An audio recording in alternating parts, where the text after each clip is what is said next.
Halo teman-teman semua, Assalamualaikum warahmatullahi wabarakatuh. Perkenalkan, saya Aidil Putra, saya mahasiswa Fakultas Ekonomi dan Bisnis di Universitas Lanjang Kuning, Pekanbaru, Riau. Di sini saya mau mengerjakan tugas dari mata kuliah Manajemen Risiko dengan judul em, sebuah rumah sakit menghadapi resiko gangguan sistem IT.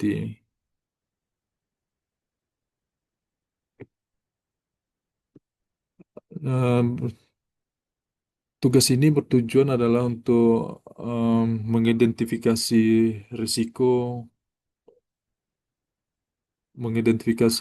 potensinya kerugian, yang kemudian mengategorikan jenis risikonya. Kemudian yang ketiga, menyarankan langkah mitigasi awalnya. Langsung saja mungkin ya, lanjut kita ke ini adalah kerugian potensial akibat gangguan sistem IT. Rumah sakit sangat bergantung pada sistem IT, mulai dari pencatatan rekaman medis, jadwal operasi, hingga administrasi dan billingnya. Ketika sistem IT terganggu, berbagai kerugian akan bisa timbul, seperti layanan medis yang tertunda, data pasien yang tidak bisa diakses, proses administrasinya bisa macet, dan bahkan data bisa hilang, dan bahkan lagi dia bisa dicuri.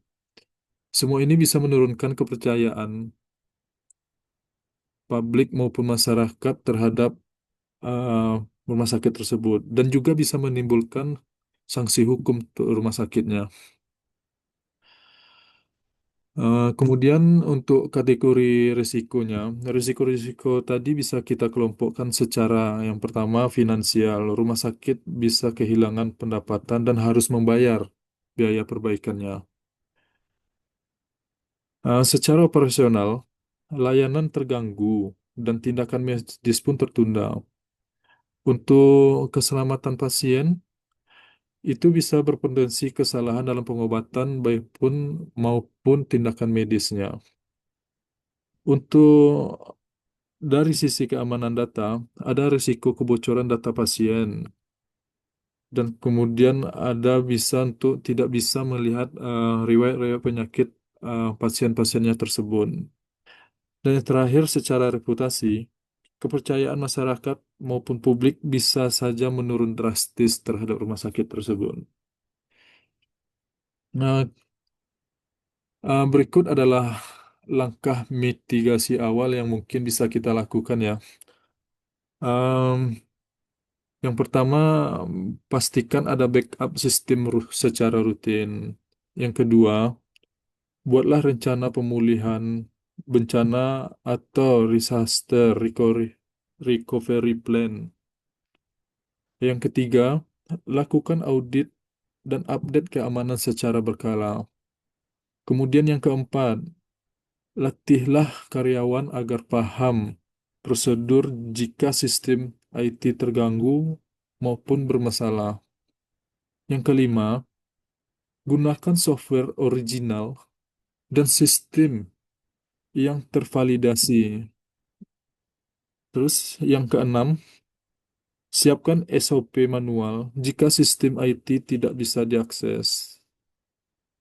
Dan terakhir, siapkan redundansi jaringan dan server untuk menjaga kelangsungan layanan. Eh, Mungkin langkah mitigasi awal bisa kita lakukan s- yang seperti saya sampaikan barusan ya. Dan kemudian saya bakal masuk kepada kesimpulan pada kasus risiko gangguan IT ini. Kesimpulan yang bisa saya ambil dari studi kasus ini adalah kita bisa belajar bahwa risiko IT berdampak besar terhadap layanan rumah sakit. Penjagaan dan mitigasi bukan hanya soal teknologi, tapi juga soal kesiapan manusia dan prosedurnya. Semakin cepat kita siapkan mitigasi, semakin kecil juga dampaknya ketika gangguan terjadi. Em, saya juga kemarin ngambil em, contoh nyatanya ya, kasus eh, pada tahun 2017 serangan ransomware WannaCry menyebabkan lumpuhnya sistem IT di lebih dari 50 rumah sakit di Inggris. Banyak operasi dibatalkan, data pasien tidak bisa diakses, dan rumah sakit mengalami kerugian besar. Inilah bukti nyata bahwa mitigasi risiko IT adalah kebutuhan mutlak.